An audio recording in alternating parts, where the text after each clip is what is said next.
Now, don't get confused. Not everybody is gifted with the gift of teaching. What that means is this: not everyone is able to, or gifted, or expected to get up and preach to the masses. Not everyone is called to be a teacher over a Sunday school class, but everybody is called to minister the gospel. Because the way that we shine the light is more than just preaching. It's more than just teaching. It is our life. It is the way that we respond. It is the way that we love. It is the way that we sacrifice. And so what we saw in Matthew chapter 5 is that back in Jesus' ministry, early on there in what we call the Sermon on the Mount, Jesus explains the importance of shining that light. I want you to keep your finger in 2 Corinthians chapter number 4, and we're going to look at Matthew chapter 5. We're going to go back to that text that we read this morning. In Matthew chapter 5, Jesus is giving some teachings about what it means to be a follower of the truth. And then he says, okay, now that you follow the truth, now that you believe, you have a responsibility to be the salt and the light. You've heard that phrase before, maybe if you've been in church long enough, that we are called to be the salt and the light. Now, we're going to talk about what that means here this morning very briefly at the beginning. And then we're going to take that truth with us and go back to 2 Corinthians chapter 4.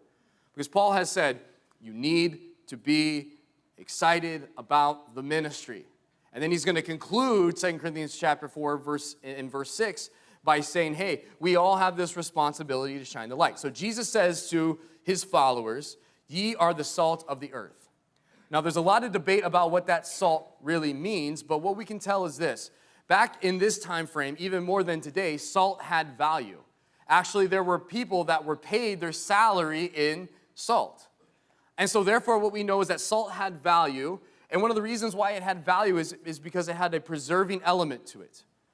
And obviously, we know that salt can savor food and make food taste better, and we also know that salt would make some thirsty, which meant desiring something more. And so as a Christian, we are called to be the salt of the earth. We are called to bring that preserving element to this lost and dying world.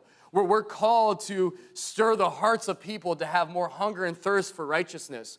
We're called to bring value to the truth of God in this world, because the world will not exalt the truth of God. It is only the church. The Bible says in the New Testament that we are the pillar and ground of truth. The church, you, the ones who make up the body, are the pillar and ground of truth. And so he says, ye are the salt of the earth, but if the salt have lost its savor. He says there's an opportunity for us as the salt of the earth to lose our savor, to lose our